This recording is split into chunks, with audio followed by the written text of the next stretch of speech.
Yes, very talented comedian. He is a regular performer at the Riviera Country Club in Las Vegas, Nevada. And he can be seen there next month. Please welcome Bruce Clark.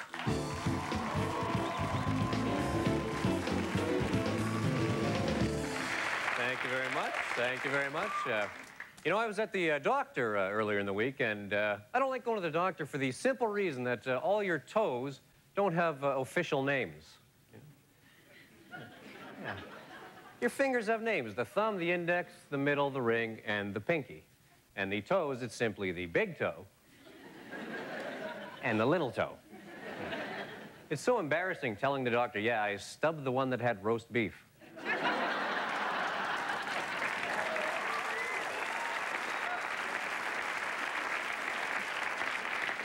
That was your mother's obligation, doing this little piggy and making sure you washed your hands, you know?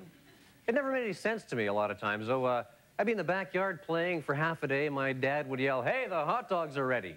All right, let's eat. My mom right away, hey, wash your hands. I'm starving. Wash your hands. What, do you want to get sick or something? I run in the house, wash my hands, come running out, hold out the bun. My dad puts the wiener into the bun. It rolls off into the grass. I start crying, my hot dog. What does my mom say? Hey, what's the matter with you? A little dirt never hurt anybody, huh?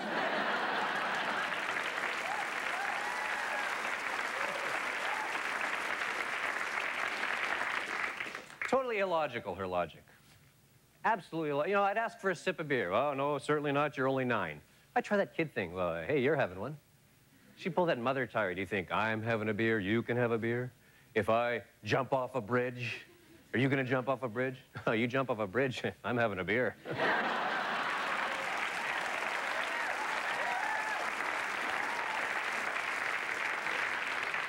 Now we go to my mother's for holidays, back to Canada, and she wants to play Pictionary all the time, you know? This game, you know, you get a word or a phrase, you draw it, the rest of your team guesses what it is. Fun for the entire family, unless you're like me and you possess absolutely no artistic talent whatsoever. My wife, on the other hand, she can draw anything, you know? Doesn't matter what the word is, could be some obscure mammal from Australia. She draws it in 5 seconds, the whole team, oh, duck-billed platypus. My turn, I have no chance unless the word is stick man.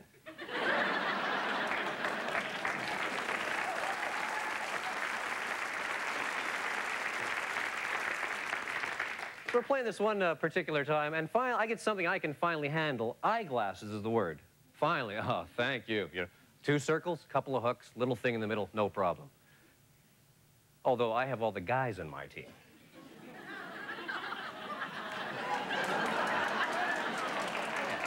They happen to all be wearing eyeglasses. Looking through their eyeglasses at my eyeglasses, they start yelling the most ridiculous things they can think of. Brassiere. Broken bicycle. Wheels and canes.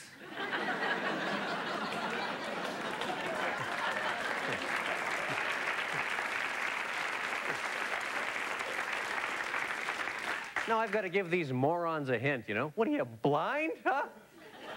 Oh, wheels and white canes.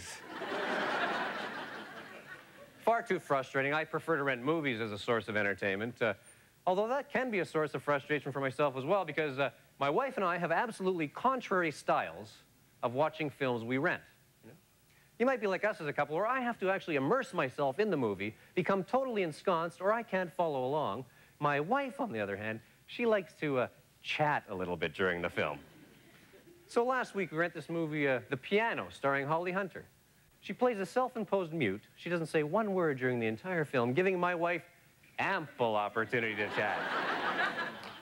The movie starts, I'm enjoying myself. All of a sudden, this barrage of questioning. Oh, this is going to be great, isn't it? Yes, I hope so. This is made in New Zealand. Did you know that? No, I didn't. Maybe we should go there for a holiday one day. Maybe we should. Would you like some popcorn? I don't think she wants some drink. No, I'm okay. This little girl's terrific, isn't she? She sure is. Boy, there sure isn't much dialogue in this movie, is there?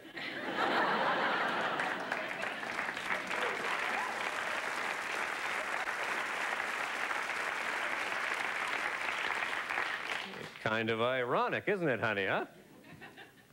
Hey, isn't that Harvey Keitel? Yes, it is. What has he been in? Bad Lieutenant, Taxi Driver, Pulp Fiction. That was a great movie. It sure was. Hey, isn't that Sam Neill? Sure is. Wasn't he in Jurassic Park? He sure was. Did you like that movie? I sure did. Hey, that's Holly Hunter. She's a great actress. I'd sure love to try that. Well, why don't you try acting like Holly Hunter here for a while?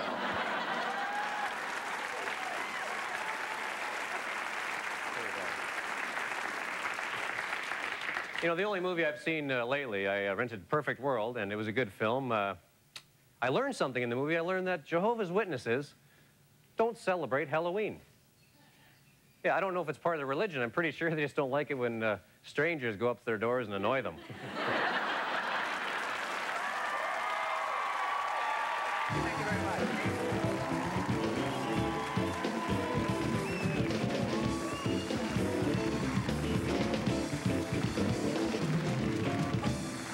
Bruce Clark. Thank you, Bruce. Good work. Thank you very much, Jerry. Be right back with the tractors right after that. Bruce Clark.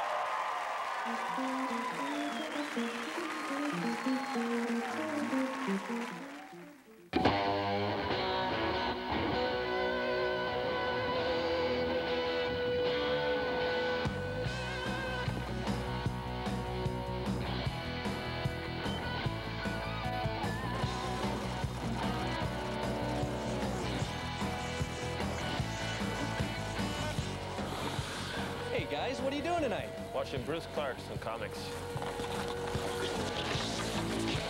Pretty funny, eh? That's hilarious. And now your starting lineup for tonight's episode of Comics. From Winnipeg, number 17, Bruce Clark.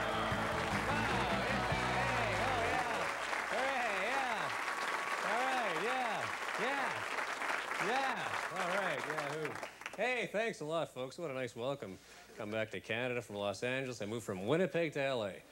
I know what you're thinking. Oh, Los Angeles, really dangerous, inhospitable people. But as soon as we got there, the welcome wagon came and did a drive-by shooting just to make us feel at home. That was really nice. Oh, I'm feeling a little tired, folks. I had a little nap earlier, and I don't know if you're like me. You ever do that? You come home after a hard day and you fall asleep watching the 6 o'clock news, you know? You fall into one of those deep 2-minute sleeps. You start dreaming away. All of a sudden you wake up. Ah, I gotta go to work! You sit back and you realize, hey, wait a second, I've been unemployed for a year and a half.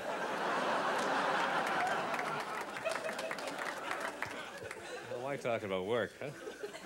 Ah, I'm feeling good. I had a pinched nerve in my back, and I finally got over it. I go to the chiropractor to ask the guy if he can help me out. I tell him my back is sore right here above the hip. He says, what you need is a neck adjustment. Yeah. So he throws me on this table, grabs my chin in my head, and he goes, oh, that's better, thanks. Yeah, that's terrific. My back's not sore at all anymore. My neck's killing me, but that'll be all right. $65, that's what he charged me for that little procedure.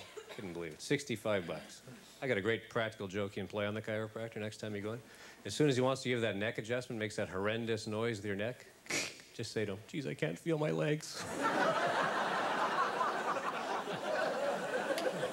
He'll actually pass out right in front of you.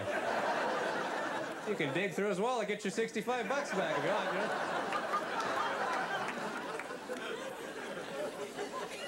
I'm complaining about the high cost of the procedure. I'm cheap, you know. I said, $65. Come on. He says, well, you can come on Wednesdays. That's when the chiropractic students are here. And you can get it done for nothing. That's what you want to hear as you're laying on the table. Okay, Bob, try that neck adjustment for the first time. Give it a whack there, huh? You've pulled his head off. How about that? That's going to be a D-. Somebody want to pick up the head in front of the table over there? Send it to the beauty school. They can practice combing hair for a while.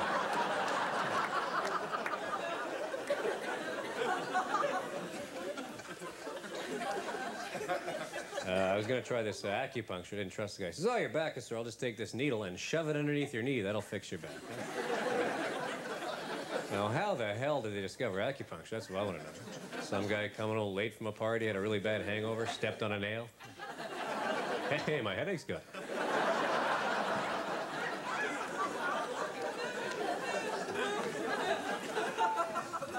I tried a conventional medicine. I go to the doctor's. I'm sitting there, you know, in the doctor's office reading this magazine, and there's this article on obsessive-compulsive behavior, and I must have read that thing 100 times.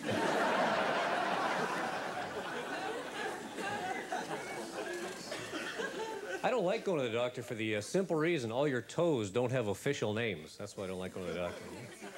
Your fingers have names: the thumb, the index, the middle, the ring, and the pinky. The toes, it's just the big toe and the little toe.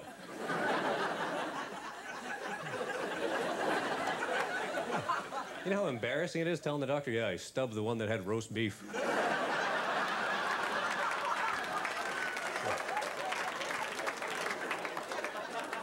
My doctor, not too bright. No, that one had none, you idiot. Keep going. Didn't you have a mother, huh?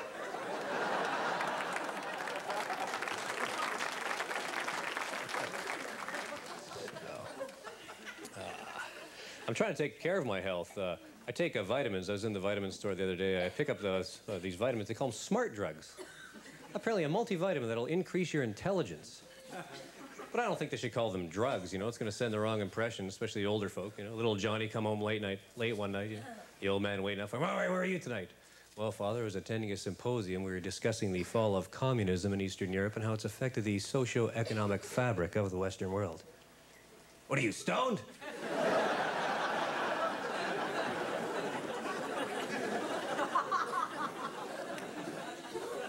There's actually a bar in San Francisco that takes these vitamins, mixes them with fruit juices. That's all they serve, smart drinks. But it's bad enough having a hangover on booze in the morning, isn't it, folks? Huh? Imagine going out and having 9 or 10 of these smart drinks. Get up the next day, huh? Oh, geez, last night, I was clever.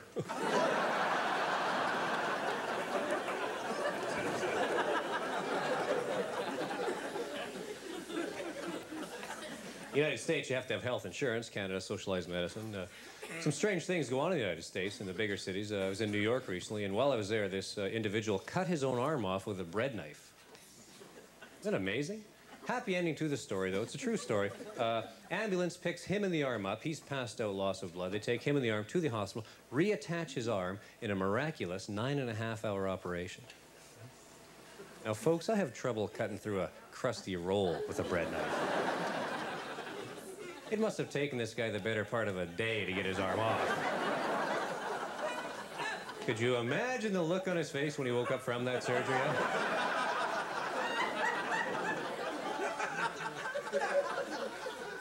Oh, for crying out loud. All right, how the hell did that get back there, huh? How am I supposed to get that handicap sticker for the car now? Now he's going to make up some ludicrous story because, you know, insurance isn't going to cover self-mutilation. Well, I was making myself a tomato sandwich. Apparently he wanted to cut both his arms off, but he wasn't thinking ahead.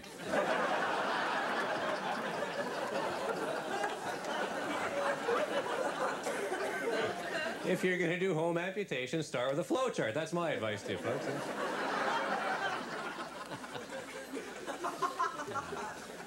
It's amazing what they can do health-wise, you know. I was watching this documentary on the Discovery Channel, and they showed this liver transplant. Boy, I found it absolutely fascinating. There was a 65-year-old man. He was an alcoholic his entire life. He gave him a brand new liver. And I thought it was great they could give the guy a new lease on life, but I found it rather ironic that they delivered the new liver in a beer cooler.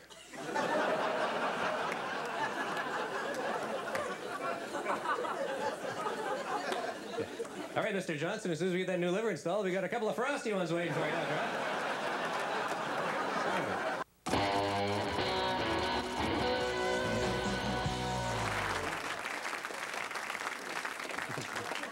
So I am married. I got married a few years ago, and I enjoy it. I love it. It's a lot of fun. We have a great relationship. The only problem with it is I never know what to get my wife for an anniversary gift because those guidelines always throw me off, you know? Like first year is supposed to be paper. So naturally, I assume second and third is rocks and scissors.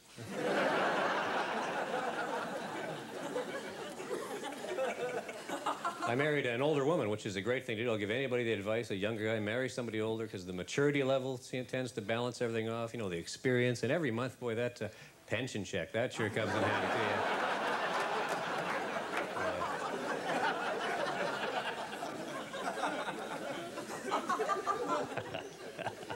too. Yeah, the pension check. My wife brings home this gift for me the other day in the form of a book, and I hope it was a joke, because the title of the book was Satisfy Your Woman Every Time and Have Her Beg for More. Hey, well, thanks for the ego stroke, honey. Thank you very much.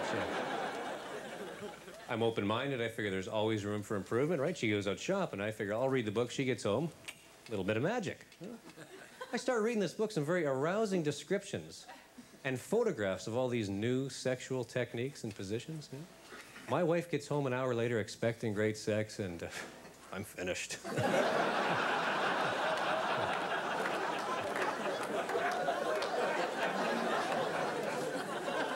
Guy can only take so much, huh? I got her back to him on the bed. Hey, thanks for the book. And you know, I'm exhausted, please. And when are you going shopping, Ian? I got to plan my week here, huh?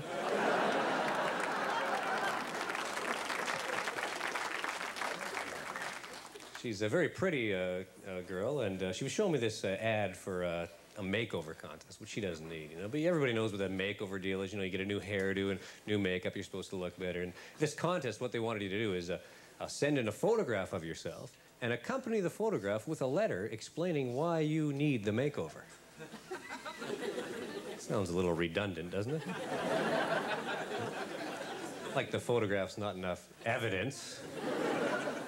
A picture paints 1,000 words. What the hell are you going to put in the letter? Dear sirs, see photo. But the women's movement, it's making strides, I guess. Sometimes I think in the wrong direction. I was in San Francisco recently, and there was a course offered at this college that I was performing at that women could take so they could learn how to fake an orgasm. Now, I don't know about the rest of you guys sitting here, but I don't want to be hanging around the halls at exam time. Huh? Yeah. Like the male gender needs more pressure when it comes to being romantic, you know? Get into bed with your wife or girlfriend. Big diploma hanging over the headboard.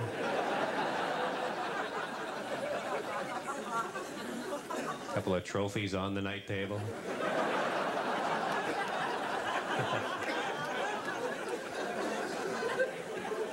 We have no children. I don't know if I could raise children properly, because I think my mother screwed me up. She didn't abuse me. It was just her logic that didn't make any sense to me, you know? It just didn't make any sense whatsoever. You know, I'd be playing out in the backyard, having a good time. We'd be having a barbecue, you know?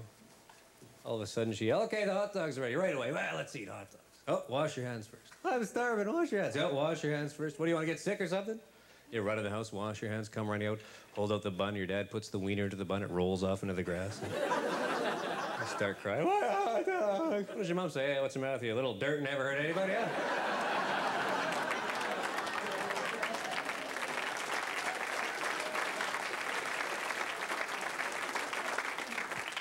Or you wanted a sip of beer. You're a kid. That's what kids love is beer. Kids and dogs, we all know, love beer. That's the rule, you know? Hey, Mom, can I have a sip of your beer? Well, certainly not. You're only 9. You try that kid thing. Well, you're having one. Right away, that whole long speech. Oh, you think I'm having one? You can have one, huh? If I jump off a bridge, are you going to jump off a bridge, too? No, you jump off a bridge, I'm having a beer.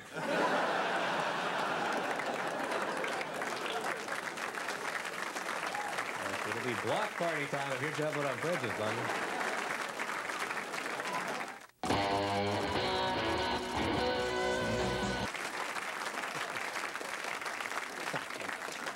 So my wife, I have a temper. You wouldn't know it, a comedian with a temper. People always think we're mild-mannered, but I have a really bad temper, and my wife wanted me to get some help for it, you know?